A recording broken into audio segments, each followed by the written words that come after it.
जब मैं छोटा था, शायद पहली या दूसरी क्लास में था, उस समय मुझे एक किताब मिली।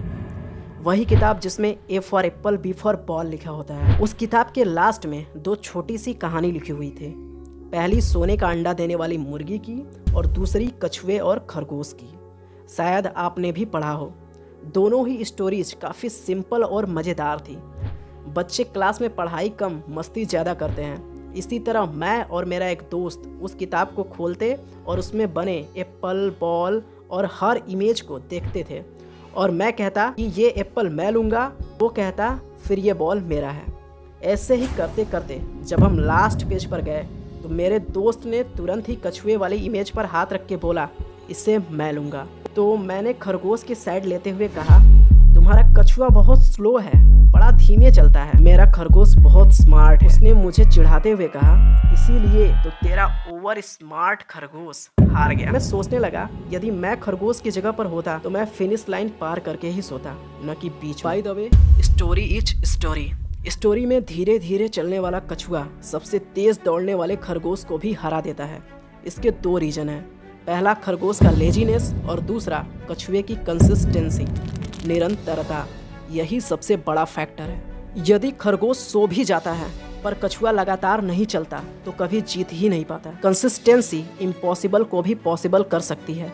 एक हथौड़ी पूरी पहाड़ को तोड़ सकती है यदि वो लगातार चलती रहे। कंसिस्टेंसी एक मूर्ख को महाकवि बना सकती है। कंसिस्टेंसी आपको अपने फील्ड में गुड से गॉड बना सकती है। कछुए और खरगोश की ये कहानी आज भी हर फील्ड में देखी जा सकती है। हर कंपनी में कुछ लोग ऐसे जरूर होते हैं जो लगातार मेहनत करके हाई पोजीशन पर पहुंच जाते हैं, तो वहीं कुछ इंटेलिजेंट होते हुए भी खरगोश की तरफ पीछे रह जाते हैं। दुनिया में टैलेंटेड लोगों की कमी नहीं है, दुनिया में कमी है कंसिस्टेंट लोगों की। दुनिया की हर जर्नी की शुरुआत एक ही चीज से होती है, क्लैरिटी। कंसिस्टेंट बनने के लिए ये सबसे ज़रूरी है कि जो भी काम आप कंसिस्टेंटली करना चाहते हैं, जो भी नई आदत आप डालना चाहते हैं, जिस भी तरह के फील्ड में आप कंसिस्टेंट रहना चाहते हैं, उसके बारे में पूरी तरह से क्लियर रहिए। आपको पता होना चाहिए कि आप उस काम को क्यों करना चाहते हैं। What is the why behind your work.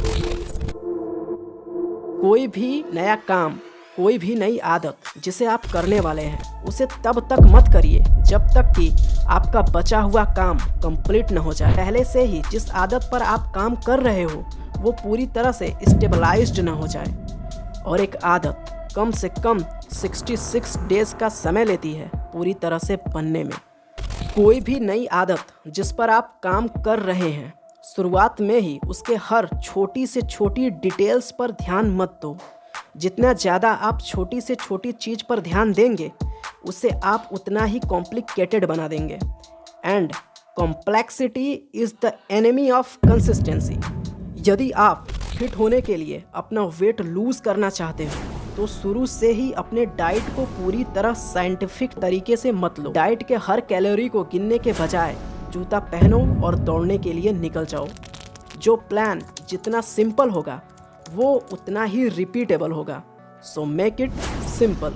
Sanskrit में एक श्लोक है, अति सर्वत्र वर्जयेत। किसी भी चीज की अधिकता हमेशा खतरनाक ही होती है, चाहे वो हमारी सोच की ही क्यों न हो। अपनी क्रिएटिविटी और मेंटल एनर्जी को एक ही चीज के बारे में सोचकर वेस्ट मत करो, क्योंकि दिस इज लिमिटेड। ज़्यादा सोचने से क्लैरिटी कम, सेल्फ डाउट ज़्यादा होता है। कंसिस्टेंट रहने के लिए क्लैरिटी ज़रूरी है, न कि सेल्फ डाउट। जब कोई चीज़ एक बार क्लियर हो जाए तो ज़्यादा मत सोचो, टेक एक्शन। आपने फिट होने के लिए एक्सरसाइज करने का प्लान बनाया है, तो किस किस तरह के एक्सरसाइज होते हैं, कौन कौन से एक्सरसाइज मुझे करने चाहिए, कितने करने चाहिए, कब करने चाहिए, ये सब मत सोचो। कोई एक बेसिक और ज़रूरी एक्सरसाइज चुनो और करो। एक क्लीन इन्वायरमेंट में आपके कंसिस्टेंट रहने के चांसेस ज़्यादा होते हैं। जहां एक और 10 मिनट की साफ सफाई आपके फिजिकल इन्वायरमेंट को क्लीन रखेगी, वहीं दूसरी ओर अनइम्पॉर्टेंट अननेसेसरी कामों को ना कह के अपने मेंटल इन्वायरमेंट को क्लीन करो।